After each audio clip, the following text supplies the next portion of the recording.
well. Yes, of course. Just a little tired because I got up too early. Neither. Ismay, you ought not to go without your beauty sleep. Don't make fun of me. I'm not, truly. This particular morning. Oh, how beautiful you are. It makes everything easier. Oh, wasn't I a nasty little beast when we were young? I used to fling right at you and put worms down your back and tie you to a tree and cut off your hair. Oh, your beautiful hair.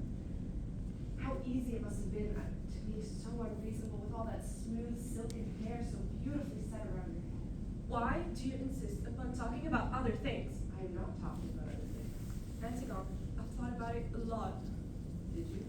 I've thought about it all night. Antigone, you're mad. Am I? Yeah, Uncle Creon will have us put to death. Of course he will. But we are bound to go out and bury our brother. That is the way it is. What do you think we can do to change it? I don't want to die. I prefer not to die myself. Listen to me, Antigone. Antigone, I thought about it all night long. I may be younger than you are, but I always think things over. Sometimes it's better not to think too much. Oh, I know. I know Polonices was cheated out of his rights, that he made war, that Uncle Creon killed him. But all the same, Uncle Creon is the king now. I sort of see what he means. He has to set an example. Example? Creon orders our brother rot and putrefy and be mangled by dogs and birds of prey. That is an offense against every decent human instinct, against the laws of God and man, and you talked about examples. There you go. Off on your own again, refusing to pay the slightest heed to anybody. At least you might try to understand. I only understand that a man lies rotting unburied, and that he is my brother, and he must be buried. The Creon won't let us bury him. He made himself king. You understand? He has made himself king. I am not listening to you. You must. You know how Creon works. His mob will come running, howling as it runs.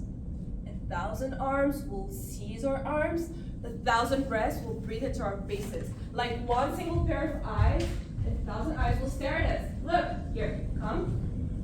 You get all down. Look, we'll be driven into Thumbril through their hatred, through the smell of them and their cruel, roaring laughter. Look. We'll be dragged to the scaffolds for torture, surrounded by guards with their idiot faces. Oh, look, please. Idiot faces, old tortures surrounded by guards with their idiot. Sorry, look. Their animal heads being washed with a sacrifice, their beady eyes squinting as they stare at us. And we'll know.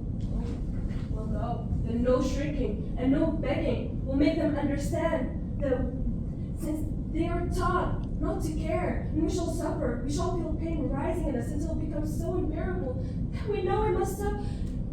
But it won't stop, it will go on rising and rising. Like screaming voice. Oh, wait, I can't. Oh well, you've thought this all through. Well, yes, haven't you? Oh yes. But, Antigone, don't you want to go on living? Go on living? Who is always the first out of bed every morning because she loved the touch of the cold morning air on her skin, or the last to bed because nothing less than the infinite weariness could wean her from her lingering night? My darling sister. No, for pity's sake, don't. You say you've thought it all out, the howling mob, the torture, the fear of death. They've made up your mind for you, haven't they? Is that it? Yes. All right. They're as good excuses as any. Antigone, be reasonable, please. It's very well known for men to believe in ideas and die for them. But you're a girl. You have everything to be happy. You're gonna get married. You're beautiful. I am not beautiful. Yes, you are. Not like other girls are, but still.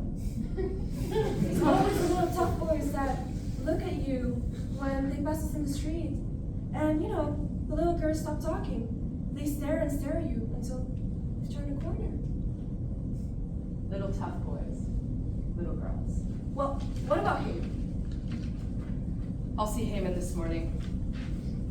I'll take care of Heyman. Go now back to bed, Ismail. The sun is coming up, and as you can see, there's nothing that we can do about Polices. Our brother is as well as guarded as if he had won the war and sitting on the throne. What are you going to do? Please go back to bed.